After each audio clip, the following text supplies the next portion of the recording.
rurimi rw'ikirundi ayo nayo reka tuyahere kuri zino ngingo nkuru ziyagize. Uburundi burahakana ko hari abasirikare b'abarundi mu gihugu kibanyi ca Republika Iharanira Intwaro Rusangi ya Kongo. Vyashikirijwe n'umushikiranganje ajeje kwivuna abansi hamwe no kwitaho abahoze ku rugamba, ashikiriza ivyaranguwe n'ubwo bushikiranganje mu gice cya kabiri cy'umwaka w'ibihumbi 2021 ushira ibihumbi 2022. Ubushikiranganje bw'amasoko ntanganguvu bwaraye budugije ibiciro vy'ibitoro mu Burundi. Murano makuru tugaruka kuco bamwe mu biyunguruza n'abunguruza abantu mu gisagara ca Bujumbura babivugako. Mukanya tuja mu idonido ryano makuru kazi.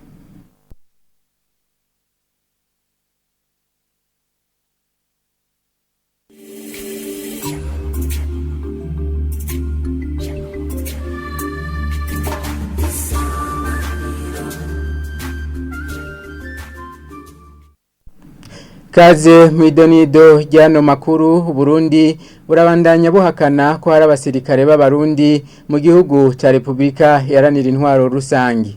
Ashikiriza ivyaranguwe n'ubushikiranganje bujeje kwivuna abansi hamwe no kwitaho abahoze ku rugamba, Alain Tribert Mutabazi ahubwo ashima ubutwari n'ubwitonzi bw'abasirikari b'abarundi bari mu gikorwa cyo kugarukana amahoro mu bindi bihugu. Kubijanye n'abasirikari bapfiriye mu myimenyerezo ya gikomando, uwo mushikiranganje ashikiriza ko hapfuye 5 bishe n'indwara. Eline Belle nibigira yabikurikiranye.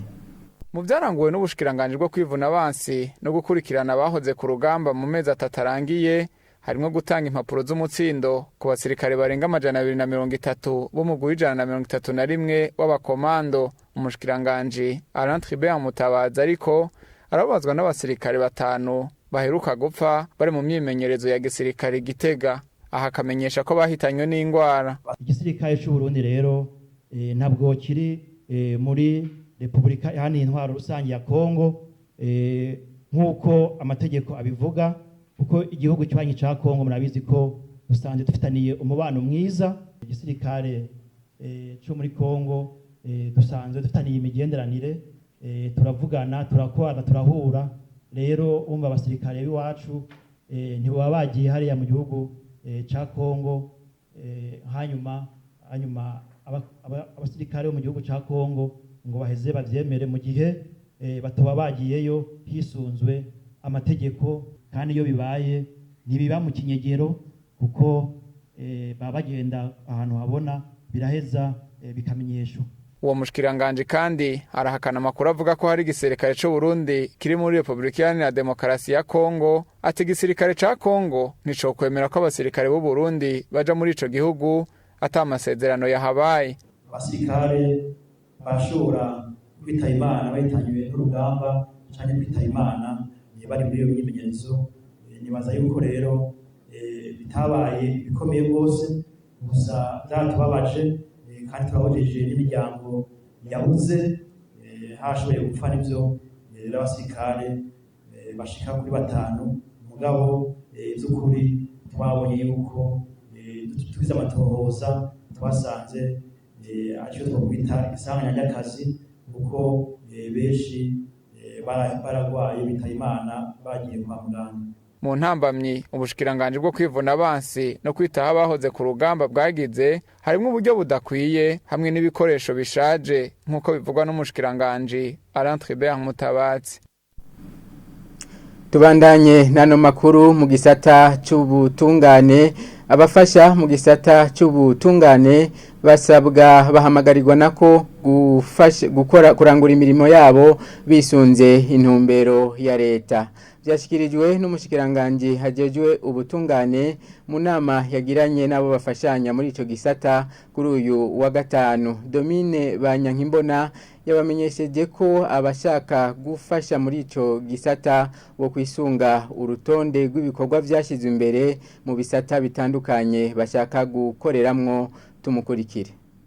Mu ubushikiranganji bw'ubutungane aho twatumye ko abo dusanzwe dukorana mu migambi y'iterambere kugira ngo bwa mbere na mbere duhure tumenyane kuko bari bwo bwa mbere kuva ashinzwe amabanga yo kurongora ubushikiranganji bw'ubutungane ngira inama n'abo dukorana mu bikorwa by'iterambere hanyuma ubugira kabiri kwari kugira ngo ndabamenyeshe intumbero ya leta mu bijanye n'ingene twokorana ibikorwa iterambere byaragaragaye mu byigwa vyagiye birakorwa nk'uko mukurikiranira ibikorwa vya leta hafi mwarakurikiranye uruganda rwagizwe aho rwahuje abatari bake abarundi benshi mu bijanye n'iterambere aho bahanahanye ivyiyumviro ingene hokorwa icokorwa kugira ngo habe koko iterambere rirama iterambere rishikira umwene gihugu wari we wese kuko iterambere leta ishaka nuko ari iterambere ryoshikira umwene gihugu wese ahari mu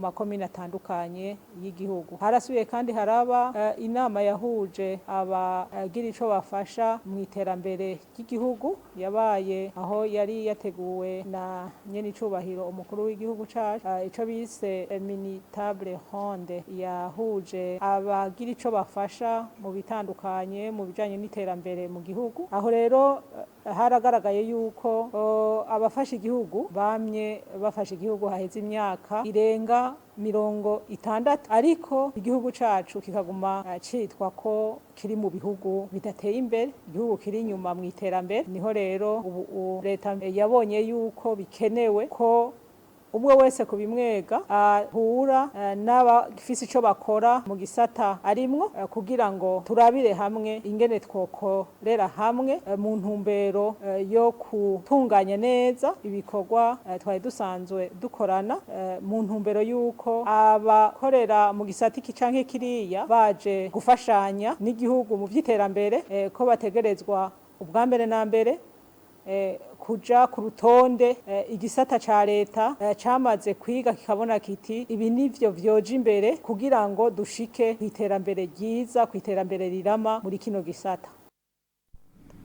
Tubandanye nano makuru ubushikiranganji bw'amasoko ntanganguvu bwaraye budugije ibiciro vy'igitoro mu Burundi mu gisagara ca Bujumbura iritiro ry'igitoro rikaba ryaduze amafaranga 300 ku biciro vyari bihasanzwe haba ku mazutu ipeteroli eka mbere na essence kuri iryo duzwa ry'ibitoro bamwe mu biyunguruza eka mbere n'abunguruza abantu mu gisagara ca Bujumbura ntibakiriye neza iryo duzwa bakabona ko bigiye kugira ingaruka mbi ku buzima bwabo basaba leta yuko yo gira ikikoze kugira abanyagihugu boroherwe ino nkuru tibaza Jean-Marie Mayonga.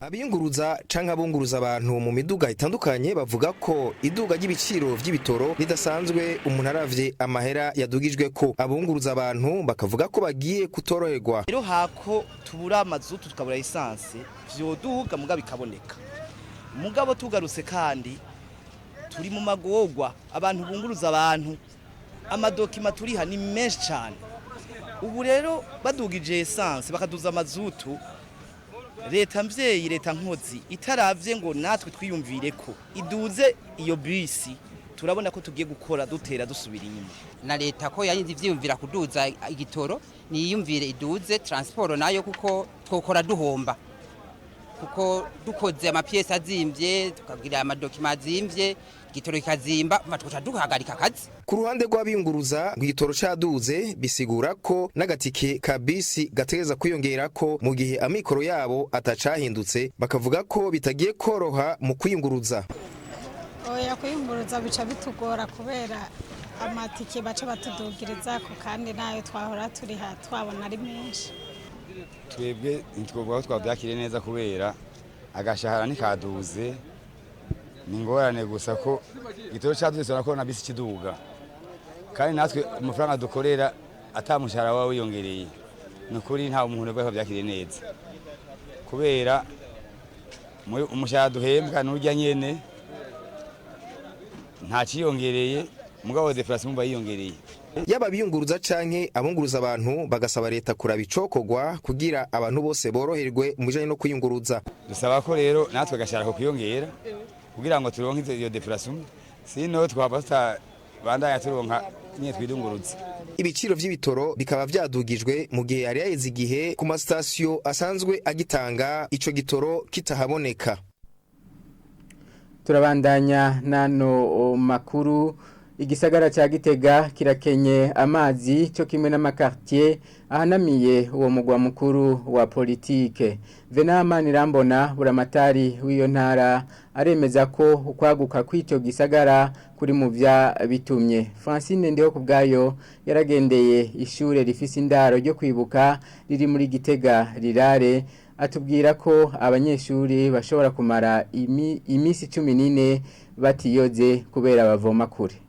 Ishure ryisumbuye ry'imyuga ryo kwibuka riri ku mutumba wa Rukoba aho bita muri Gitega Rural, rifise abanyeshure biga baba mu ndaro b'abahungu barenga 200 bavuye gufungura.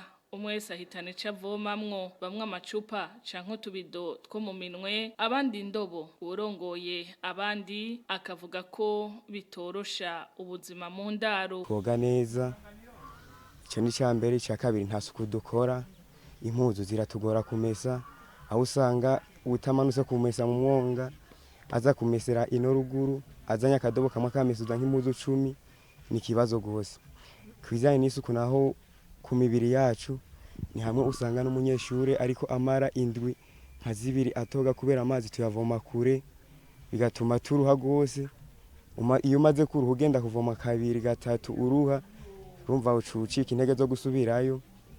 Ikindi amazi yo kunywa aratugora, tuvoma mu buntu buto buto, aho usanga utwaye nk'akadobo ukoga ucubura ayo kwibrosa no kwihumura mu maso mu gatondo. Manirambona Adela n'umuyobozi ajejwe uburaro kuri iryo shure avuga ko kuvomesha amazi bakenera ku kwezi bibatwara amafaranga arenga 800. Tuvomesha ibido 25 ku munsi. Ibido imwe bakayivoma ku mafaranga 250. Iyo hoho turiko turegereza iki muri ku kwezi kwa 4 tuje kwa 5, abavoma baratudugiriza ko ugasanga ibido imwe igeze ku mafaranga 300. Ku kwezi turashobora kuba turenza 800 by'amazi dushitse kuri abo bavoma. Ingorane za mbere ku banyeshure harabaho ivyigwa guhindagurika kubera abanyeshure ntitwabavomera amazi bose ngo bishoboke, bisaba ko nabo baca bamanuka kuvoma mu mwonga. Ingorane ziterwa n'ubwo bukene bw'amazi ziravugwa no mu mihana y'abanyagihugu. Abo twaganiriye bemeza ko bashobora no kumara amezi nk'abiri atama ry'amazi rikorotse mu mabombo yabo. Nayabura amatari w'intara ya Gitega Venant Manirambona avuga ko ubwinshi bw'abantu biyongereye ku mugwa mukuru wa politike buri mu vyonyoye ibintu ku bukene bw'amazi bwahahora. Igisagara ca Gitega aho kirakuze, kirarenza imyaka 100 kibayeho, gikuze n'inyubako zisanzwe zihari cyane cyane zijanye no gutanga amazi usanga ari za kera. Byumvikana yuko muri ico gihe hari abantu bakeyi mu gisagara. Muri no misi naho turabona yuko abantu baguma bongerekana gose, igisagara kiguma caguka, abantu baguma baza ari benshi. Byumvikana yuko atagikozwe twogira ikibazo.